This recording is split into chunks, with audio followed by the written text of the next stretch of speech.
Bom dia, já tomou seu café hoje? Eu já tomei. Então, eu queria falar hoje sobre superdotação. É algo que a gente está falando demais, né? Graças a Deus que estamos falando sobre superdotação, porque é algo muito escondido. Os estudos antigos tentaram falar e desistiram sobre a superdotação, então a gente tem poucas pessoas falando sobre isso. Mas eu queria falar sobre os sintomas de criança. O que a gente pode dizer, né? Será que o filho que está te dando muito trabalho aí não é um superdotado?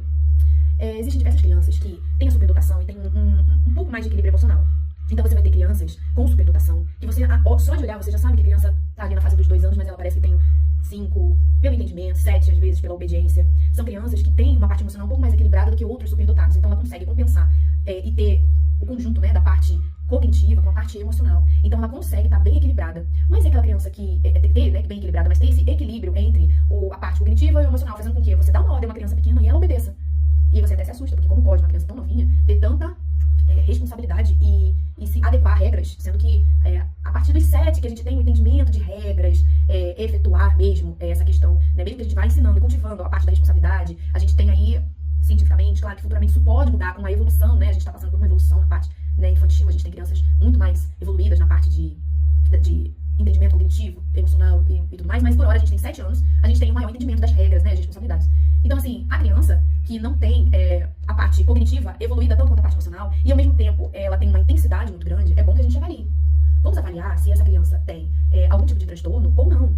E muitas das vezes, a gente tem uma criança que na escola os professores falam que ele rasga papel, que ele rasga o papel dos amigos, que ele desenhou e não gostou, ele rasga, ele desenhou e não gostou, ele rabisca, ele desenhou e não gostou, ele corta com a tesoura, ele desenhou e achou ruim, ele quer chorar. Você vê uma intensidade de coisas acontecendo ali na pré-escola. Você vê, por exemplo, lá no pré-1, no pré-2, aquelas reclamações de, nossa, seu filho não consegue terminar a atividade que começou.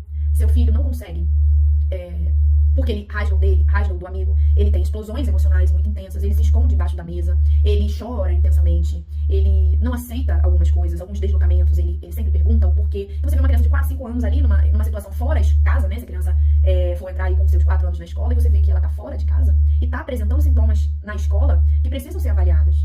Então, muitas das vezes, aí vai uma criança que não deixa o outro falar, uma criança que não espera a sua vez, uma criança muito animada, né, no sentido muito, que explora muitas coisas, que quer falar, que tem a vontade de estar lá na frente, que muitas vezes está em alguns ambientes e quer também impor a sua ideia, uma criança que muitas vezes quer estar no meio de adultos, às vezes, tá, uma conversa, ele quer ser o centro das atenções também dos adultos, e realmente, às vezes, na maioria, consegue, porque é encantador você ver uma criança falando de uma forma muito avançada para a idade, então muitos vão parar para falar com aquela criança e se encantar.